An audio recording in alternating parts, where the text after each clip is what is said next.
Hey folks, it's Marvin Cash, the host of The Articulate Fly, and we're back with another Casting Angles with Mac Brown, but this time we have a special guest, don't we, Mac? That's right, Marvin. Well, let the folks know, Mac, it's your show.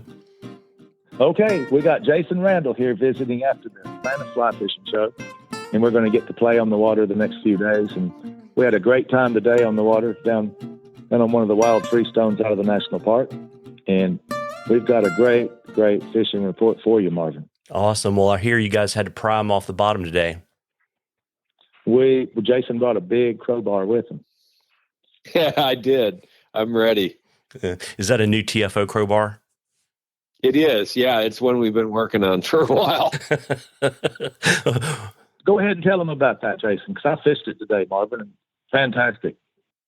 Well, we had a great time, and we laughed and just a lot of camaraderie, which it really is one of the best reasons to go to the river, right? And so we did have a great day. We worked hard for the fish we caught. We ended up catching some just about when we thought we would, in the middle part of the day.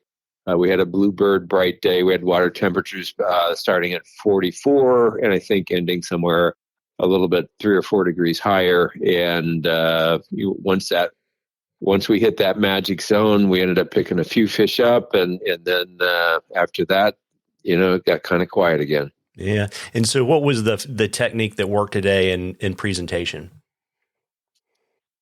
That's a good one, Marvin. I think we fished a lot of different patterns because it didn't start off with a bang. We got there and there was dead silence. There wasn't any squirrels or birds or anything singing. And I told Jason, we drove down the road in the Kubota. So we didn't even take the car. We drove down the road in the Kubota, got to the stream, and I thought, my gosh, it's quiet. So we talked about that for a little while, and we really did change a lot. Like right there at the end, when it bumped up 3 degrees later in the day, I think we had the same outfit on, and that was good to us.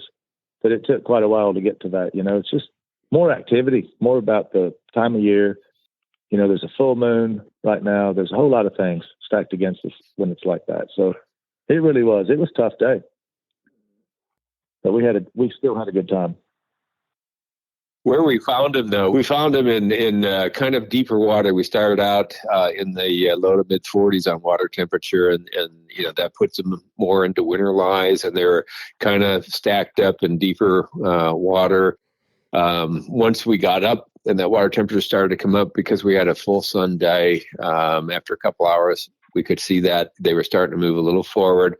I think ready to start staging into more feeding positions, and that's when we started hitting a few fish. And both of us who, we put a lot of casts through the same water, all of a sudden, both of us are starting to pick up fish. And I think for most of us, I think water temperature is really often overlooked because once you get to that point, even a few degrees change can really change trout feeding activity. They can start moving forward into more aggressive positions, and their level of feeding aggressiveness can also really change with just a few degrees of water temp. Yeah, I've had 1 degree or less make a big difference just steelhead fishing. Yeah, I think that's true. And so did the fish sort of start to move to those soft edges and were kind of nymphs very close to the bottom? Was that kind of the trick later in the day? No, early in the morning was that way. More so, I think. Later in the day, there was a lot of bugs. We had a lot of complex hatch. So we saw a lot of blue wings. There's some black caddis. We saw a lot of black stones and a lot of midges. And they didn't really respond to that up in the upper columns until, I'm not sure what time we came back home, but it was probably 3:30 or so, I would think. Is that about right, Jason? That's when we started to notice they came up. Yep, and it was funny because that's just about the same time the trout started to respond, and we moved to another spot a little bit upriver, and we ended up picking up a couple nice fish on a small midge pattern. And I think it's just kind of being adaptive and responsive. We changed up a little bit, and I think that's sometimes the key is just being responsive to what you see. Yeah, and so from a kind of a rigging perspective, were you fishing on the bottom and then you were starting to kind of have mid-column droppers kind of as the day went on and got warmer? Yeah, I'd say that's kind of what way it played out. Overall, yeah, I think later in the day, we only saw, I think, a singular, both of us saw it. I think we only saw a single fish rise there all day. I looked a lot of places trying to find another rise. They really didn't want to come up and play in the film today near the top. Yeah, got it. And I guess what our listeners don't know is both of you guys are road warriors. And so you've got a little bit of R&R. You might have a favorite beverage, and you guys are going to be burning up the show season. You want to let folks know where you're going to be the rest of the, I guess, show season in 2023? Well, we're going to be in Denver together in a couple of weeks.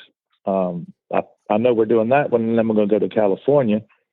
Then when I come back, I'm pretty much done with show season and have to start in. But I know Jason has some more, so I'll let him tell you where he's going to be.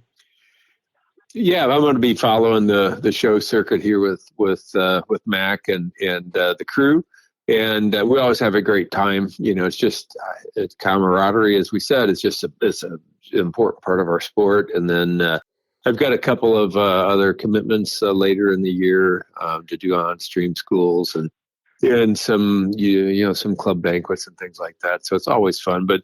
The shows are the greatest place, I think, to come. You know, for an angler that's looking to further their education, there's so many classes and seminars, and that's, I think, is one of the best features of the shows. Yeah, and Jason, are you going to be doing any of the? I know there's some non-Furimsky shows in the Upper Midwest. Are you going to be at any of those? You know, I did a lot of them last year, and I'm actually taken off the last half of the show season, which is kind of late February and March, because we're going to be, my wife and I both are going to be learning how to be vets on the Iditarod dog sled race. So we're going to be up in Alaska for a little bit here towards the end of that season. Oh, well, super cool. And well, before I let you guys get back to your Moscow Mules, Mac, you want to go first? You want to let folks know where they can find you on social media and online, and about your schools and all that kind of good stuff. And then we'll let Jason go and let folks know where to find him on the social media front. Sure. After we get back, we'll be the 1st of March. We start school the 1st of March, April, all through the year. And that's at flyfishingguideschool.com is the website. And my social media is so much really just my name is, that's what I go by mostly. And then Mac Brown Fly Fish has a lot of information and articles and things on the blog. But LinkedIn, Instagram, Facebook, all that. I'm not real big on all that. But I mean, the website usually will put more time probably writing blog posts and things. Got it. And how about you, Jason? Well, you can reach me at Jason Randall Fly Fishing on Instagram. And, I get a lot of messages and questions and stuff like that. I'm always happy to share and respond to all those. You can get me at Jason Randall on Facebook, and just also through TFO. You know, they usually know where I'm at, and I'm always happy to chat and talk about fly fishing. Yeah, and so, folks, if you have a chance, try to make it to one of the shows. All three of us will be in Denver together, and, if you can't make it to a show, if the weather's working, go fish because you owe it to yourself to catch a few, and if not, tie a few flies. Tight lines, everybody. Tight lines, gentlemen. Tight lines, Marvin. Thank you, and you too.